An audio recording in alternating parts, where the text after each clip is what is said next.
Hello. So, in my early childhood, about when I was 9 years old, I was a bit of a carefree child or person. I was a bit of a risk taker and adventurous, and I had friends who were similar.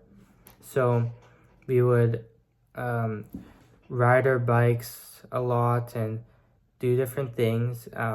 Sometimes we wouldn't even ride our bikes with helmets on, even though our parents warned us that we should be wearing helmets. We would like go on trampolines and like hit backflips and do tricks, and we would play manhunt sometimes in the dark in the woods. So our parents keep reminding us, just stay safe, like have caution and stuff like that.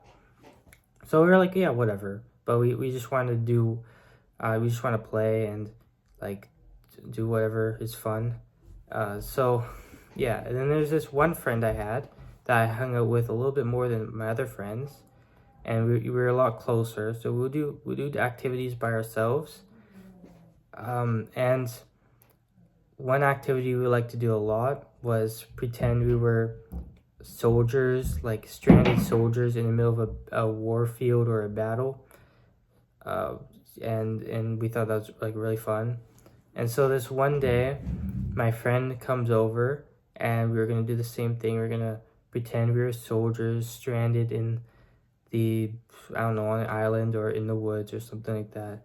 And then my mom stops us, and my mom's like, she told us, she said, make sure you don't touch the weights downstairs, because she had weights lined up in the back wall.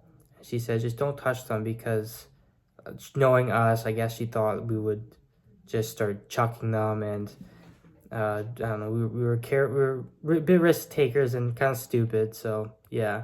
But we went down the stairs, and we were, pretending we were soldiers and trying to stay alive as there's like gunshots going off in the background, and we were like, flopping on the ground, crawling on the ground and stuff like that.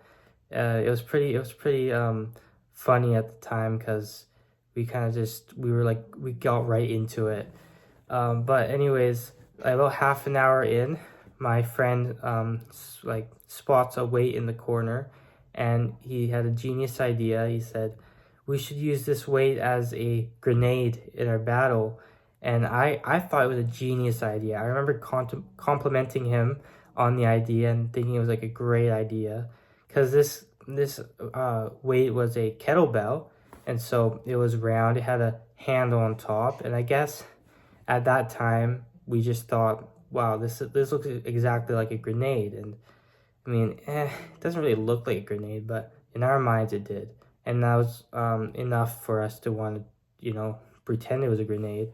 So so we have a hammock set up downstairs, and so he goes on our hammock. He sits on our hammock, and he starts swinging back and forth with the grenade in hand. And as he was swinging, I was standing in front of the hammock, and I remember him swinging back and forth. And then as he was swinging towards me, he let go of the weight, and it landed right on my shin.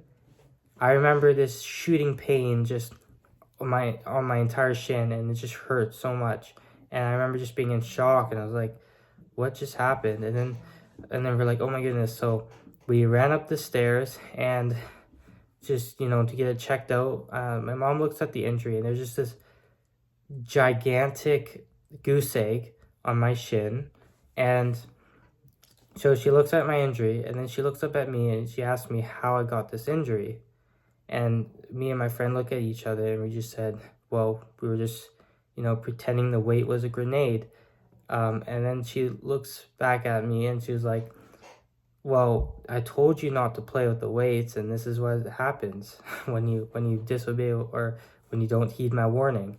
And I just remember at that moment just like realizing that, oh, maybe we should actually heed warnings. Like, just don't take them like lightheartedly, but actually think about why they're warning us or telling us to play with caution. So yeah, I realized that warnings are just in place for a reason. So yeah, thank you for hearing my story.